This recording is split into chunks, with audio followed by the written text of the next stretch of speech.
Bismillahirrahmanirrahim. Assalamualaikum warahmatullahi wabarakatuh. Hi class, how are you today? I wish that you are still in fine and good condition. So welcome to meeting 3. Welcome to third meeting. So today we are going to move to the new topic, that is scanning reading. And today we are also going to discuss about what is scanning reading, what kinds of what is the functions of scanning reading, what types of questions, and the examples of the questions which needs or require scanning reading. Okay. Jadi hari ini setelah kita minggu lalu membahas tentang skimming reading, nah hari ini kita akan membahas tentang scanning reading, sebuah teknik yang bertolak belakang dengan skimming reading. Kalau minggu lalu skimming reading itu kalian hanya mencari general idea, general topic, tapi scanning kalian akan fokus dengan kata per kata. Oke. Nah, gimana sih cara menggunakan teknik scanning reading, dan untuk pertanyaan tipe seperti apa sih scanning reading dipakai? Nah, hari ini kita akan bahas tentang itu, oke?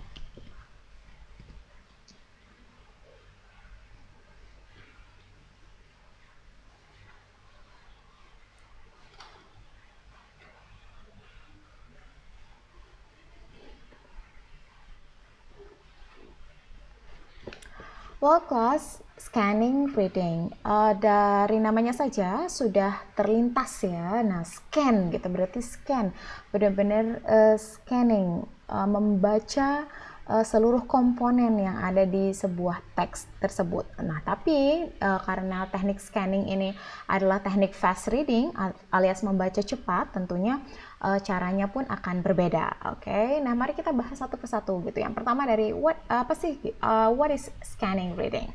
Oke. Nah, what is scanning? Scanning is an act of searching a particular information in a text. Jadi, scanning ini adalah sebuah aktivitas untuk mencari informasi tertentu dalam sebuah teks.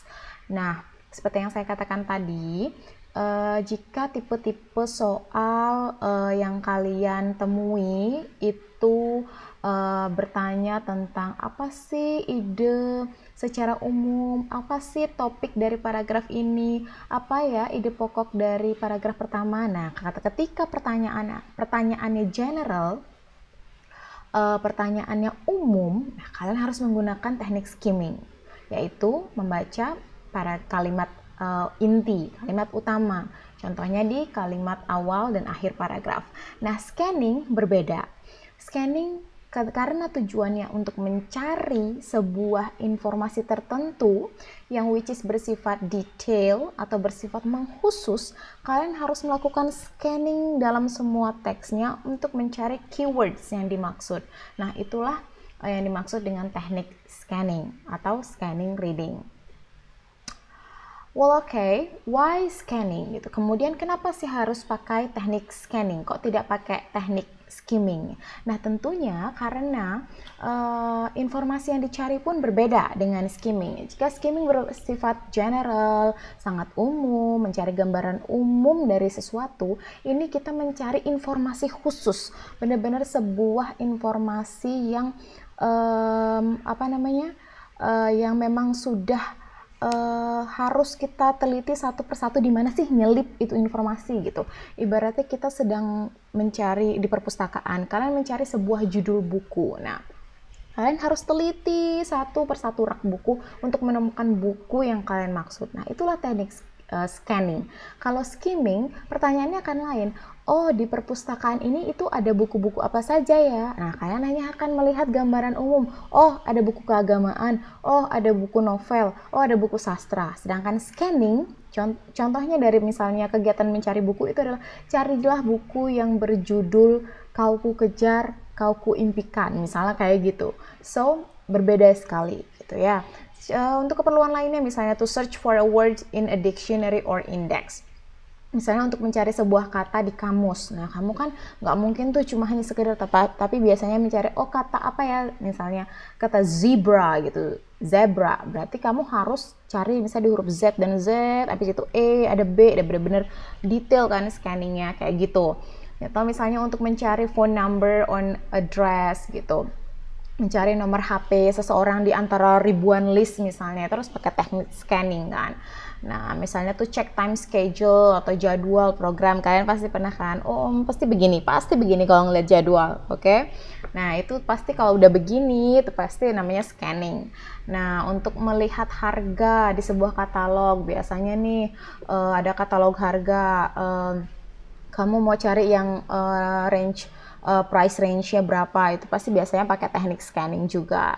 Nah, yang terakhir ini to know a particular information from a text, untuk mengetahui sebuah informasi tertentu dalam sebuah teks. Nah, ini nih yang kalian paling perlukan, apalagi dalam mata kuliah ini, apalagi dalam tes TOEFL nanti, oke? Nah, tipsnya ketika kita mau menggunakan teknik scanning gitu, yang pertama tentunya adalah harus fokus. Oke, you have to be focused. It doesn't mean that ketika kalian skimming kalian gak boleh fokus, tapi scanning benar-benar membutuhkan fokus yang lebih daripada skimming.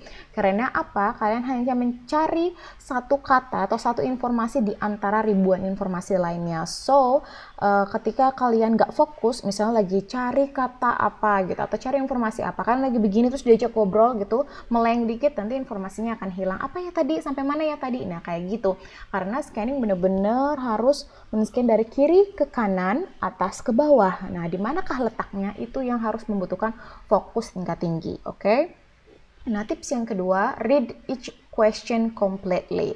Jadi ketika, sekali lagi saya anjurkan bahwa bacalah pertanyaannya dulu, baru kemudian membaca gitu.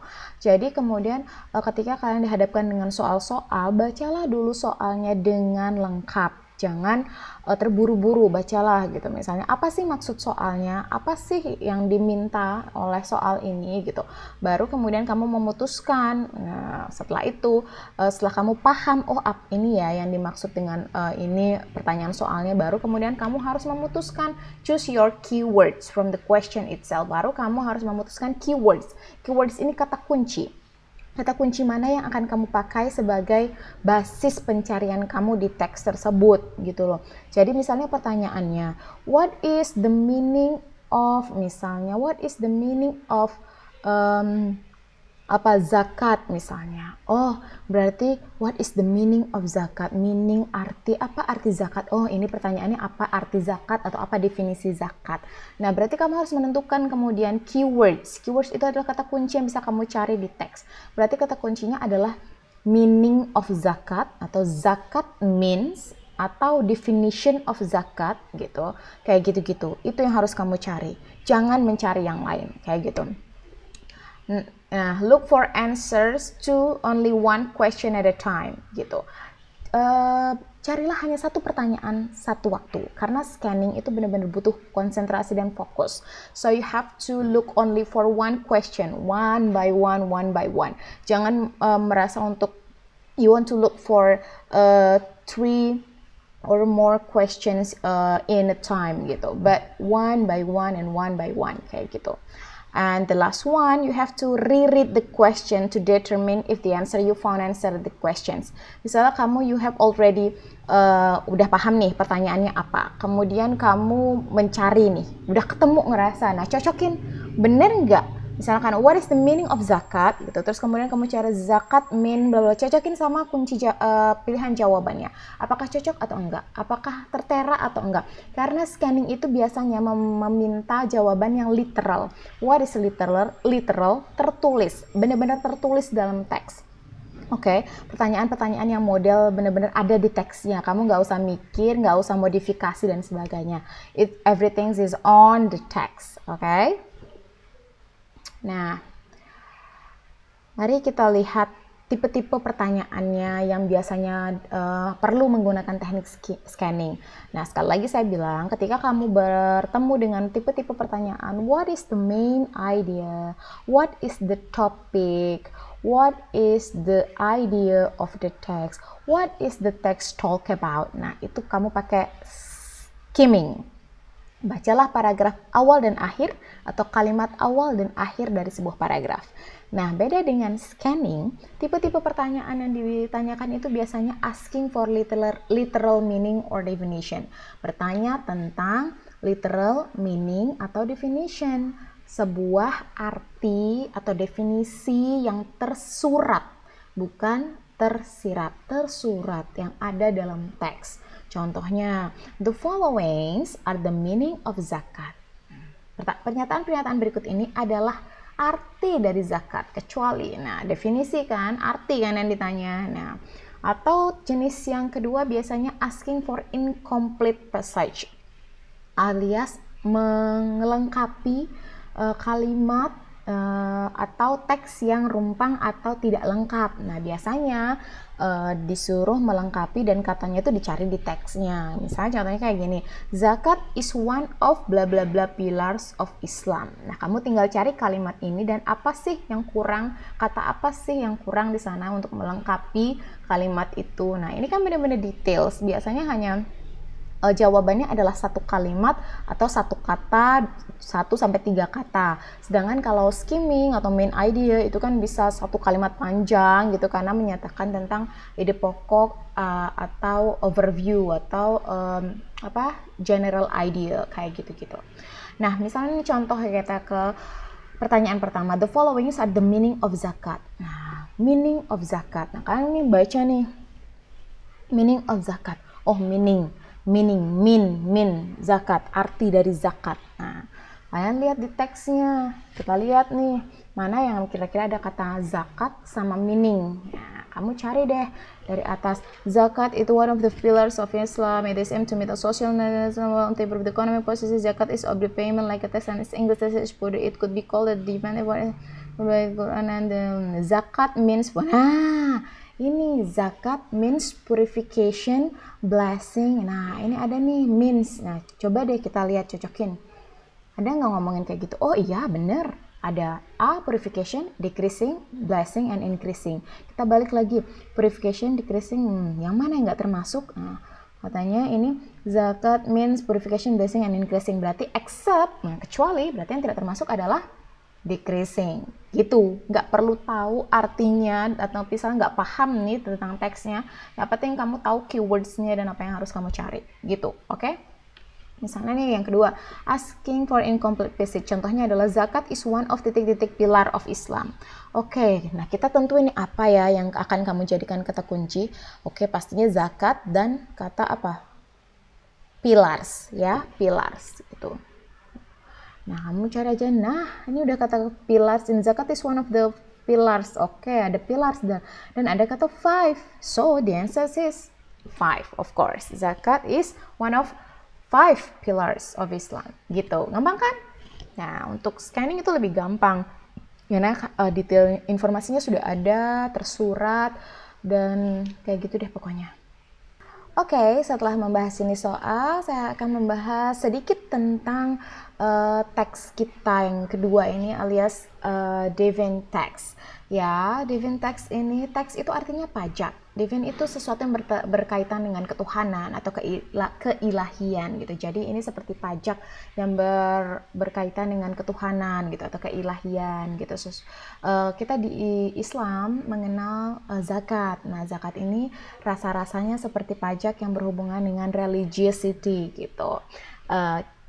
Bahwa kita punya kewajiban, bahwa dari harta yang kita punya kewajiban untuk menyisihkan sebagian ya, yang dibayarkan sebagai zakat. Nah, sama seperti kayak kita untuk duniawi gitu, kita punya penghasilan yang kemudian kita bayarkan pajak sebagai konsekuensi dari penghasilan atau harta yang kita punya gitu.